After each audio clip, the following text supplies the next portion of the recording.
Okay, so the first item that I'm going to start working with, because I want to get this done, is this little baby. Let me sit down. So first, I'm going to get the measurements. Take this off because you're not going to sub with it on. I use masking tape from Dollar Tree to, let me get in the right focus. This is a good space. You know what? This kind of looks a little, oh, it is a little dingy. That's another thing. Make sure you wipe your stuff. I typically don't because it's usually nothing on there. But so I'm just going to take some tape from the top and go straight, as straight as you can, straight down. You know, because you don't want to go like this or anything, because that's not going to give you the right measurement. Bring this here, bring that here. And with the pen, let's tear this extra. With the pen, and I've showed you guys how I'll get my, does this pen work?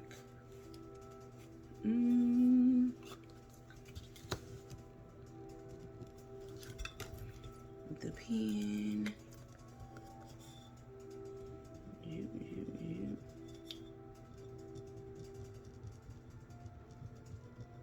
do that. And the same on this end.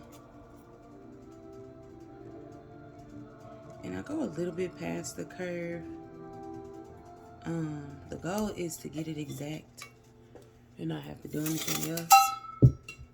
So this is the height. I'm not right height on the. Golly, this pen is almost out of there. I put height sippy on there. I could use my Cricut mat to measure. I'm not sure if all that's in frame. Also a ruler. So I'm just gonna line my PC kinda. Okay, line that up from here to here. A little bit so you can see.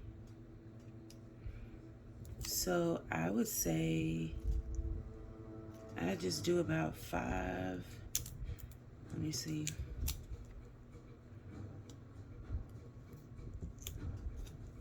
It's like right around here, which this is 5.5. So I'll probably go 5.25 for the exact measurement. And since my computer is here, I'm going to create a square with these dimensions. I think I'm charged and ready to go. Maybe, maybe not. Just gonna get a piece of mail. Height 5.25. So I'm gonna do the same thing for the width.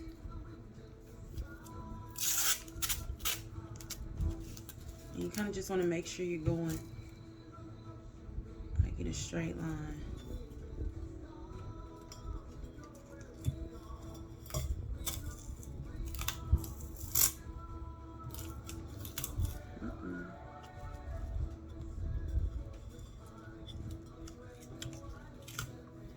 This is probably the most difficult part, not most difficult, but as far as just marking and leaving it, so that's cool.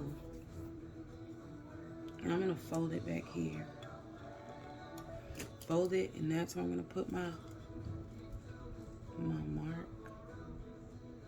Be careful not to write on your tumbler. And so with that marked, you could come directly over it and mark again.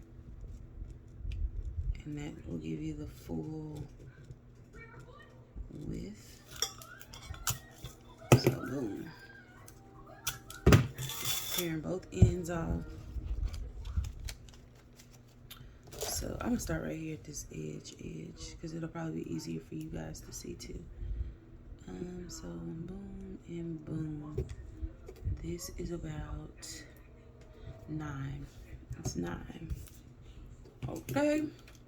So far our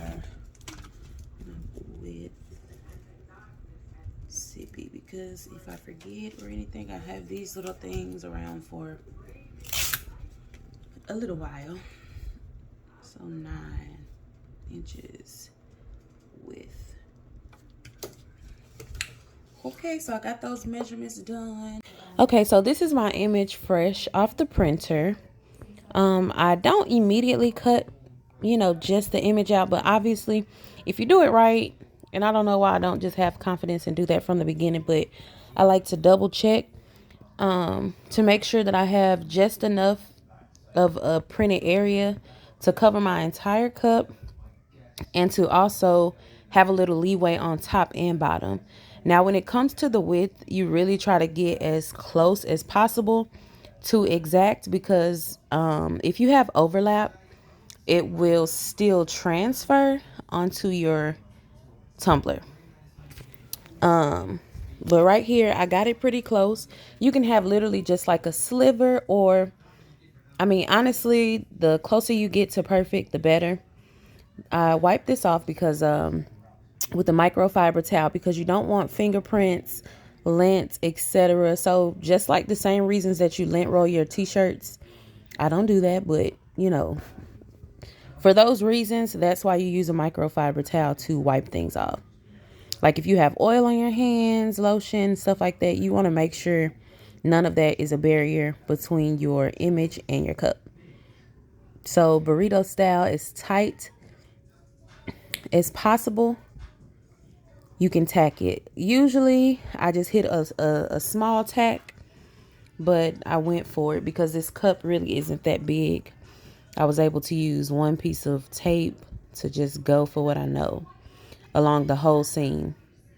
It's good to put it on one edge and then again kind of roll it. I think I even repositioned this, but get it as tight as you can. If you feel like you kind of still have some extra space, then just take it off like I do here and go tighter. Go tighter, like really pull the paper, not to the point where you rip the paper, but you want it to be tight. The whole point of this, and the whole point of actually like the sublimation shrink wrap stuff, is to prevent air from getting in between your image and your tumbler. So here I'm going to keep with that tight motion. You see I have a little sliver that is hanging off, and that is so I can pretty much seal in my image. I usually go top and then bottom, or vice versa, but little by little with your finger, you're going to smooth your paper down. It's a technique that, it might take a little practice, but just think about folding and making sure things go flat. So you really just use your thumb and work your way all around, and it should be good. If you have any extra creases, continue to work it with your thumb. This is more so about feel. There's no real right or wrong way to do it, except for just making sure you can make things be as tight and as smooth as possible. So that's really the point.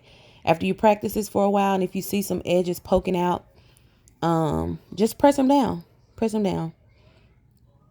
So I'm doing the same thing, keeping it as tight as possible, rolling around.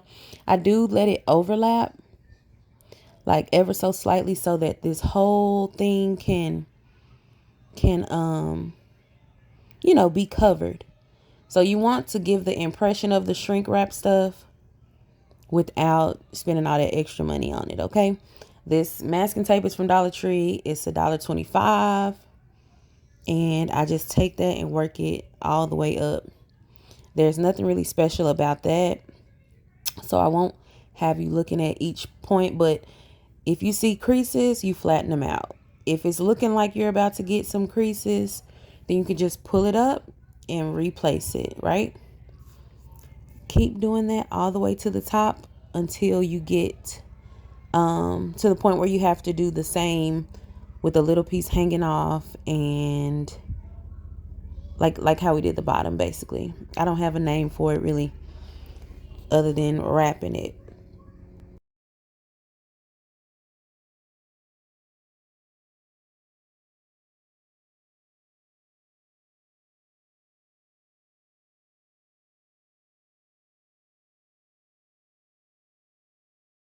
The middle is pretty repetitive, but like the bottom, the top, you leave some tape hanging off, and you just go around folding down the edges like it's a ever so slight piece of paper that's hanging over the edge. Like you can barely see it, but you want to tuck it and tuck and pinch and tuck basically, without letting gaps of air get in between, right?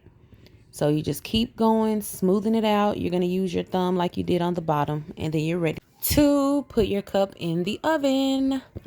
After I get my cup out of the oven, I actually put it in some water to cool it down. I'm not sure how other people do it, but I really don't have patience to wait. I'm excited. I would like to get right to it. So I've done that, and I'm just wiping it down. And here is the reveal. Just one, please. Thank you. It gives it a kind of slimy feel on the inside, like the sublimation ink. Not the inside of the cup, but once you start.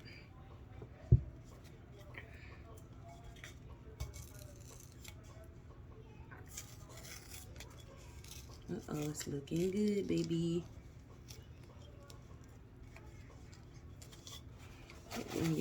So I guess it really didn't get too wet on the inside, but girl, it starts to get slimy. Oh, like there it is.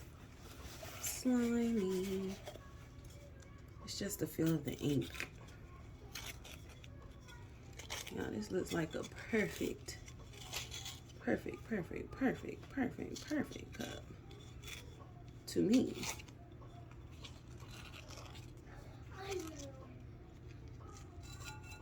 Oh yeah, baby. Oh, it looks amazing. Beautiful sippy cup. It's ready.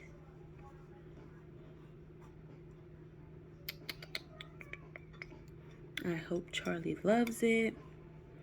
Thank you for participating, Olivia, in my giveaway.